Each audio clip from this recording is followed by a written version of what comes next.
আসসালামু আলাইকুম। Happy food journey থেকে সবাইকে স্বাগত জানাচ্ছি। এই ফলের মৌসুমে আম দিয়ে আমরা অনেকেই অনেক রকম রেসিপি বানিয়ে খেয়েছি। তবে আমি আজকে আপনাদের বলবো এই ডেজার্টটা একবার হলেও বানিয়ে খাবেন।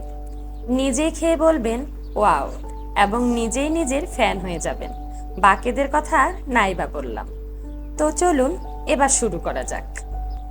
এটা তৈরি করতে লাগছে আমার পাকা আম। এখানে আমি আম্রপালি আম নিয়েছি 2 কেজি। সেগুলো ছোট টুকরো করে কেটে নিয়েছি। আপনারা ইচ্ছা করলে যে কোনো আম বাড়িয়ে কমিয়ে নিতে পারেন। লাগছে ব্রেড। এখানে আমি 9 পিস ব্রেড নিয়েছি। লাগছে কনডেন্স মিল্ক, লাগছে হুইপ ক্রিম ও লাগছে 1 কাপ দুধ।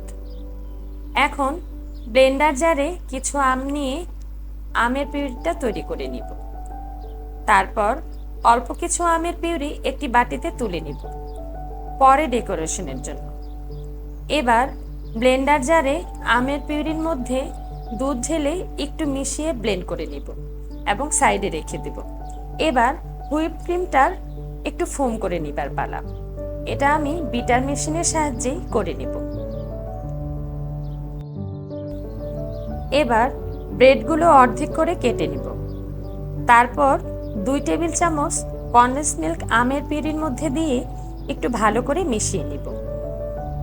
কনডেন্স মিল্ক ঘরে না থাকলে না দিলেও চলবে। এবার তৈরির পালা।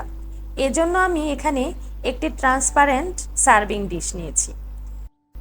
এখন আমদুধের মিশ্রণে কাটা ব্রেড ভিজিয়ে নিয়ে প্রথম লেয়ারটা দিয়ে দিব এবং তার উপর দুধের মিশ্রণ কিছুটা দিয়ে দিব। এবার দিব টুকরো করা আমের লেয়ার এবং তারপর আবার ব্রেডের লেয়ার। তারপর দিব আবার আমের লেয়ার এবং সর্বশেষে দিব হুইপ ক্রিমের লেয়ার। এবার সুন্দর লুক আনার জন্য একটু ডেকোরেট করে নিব।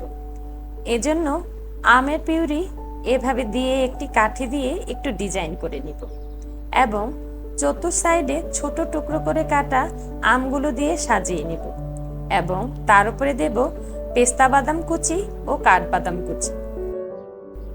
এবার রেসিপিটা আমার ডান। এখন এভাবে নর্মাল ফ্রিজে রেখে দিব কমপক্ষে 2 ঘন্টা। 2 ঘন্টা পর দেখুন কতটা লোভনীয় হয়েছে। এটা দেখতে যেমন লোভনীয়, খেতেও কিন্তু ভীষণ মজার। এবার কেটে সার্ভ করে দেখাচ্ছি। দেখুন কি ইয়ামি দেখতে লাগছে। তাই বলবো একবার হলেও ট্রাই করবেন। আজ এই পর্যন্তই।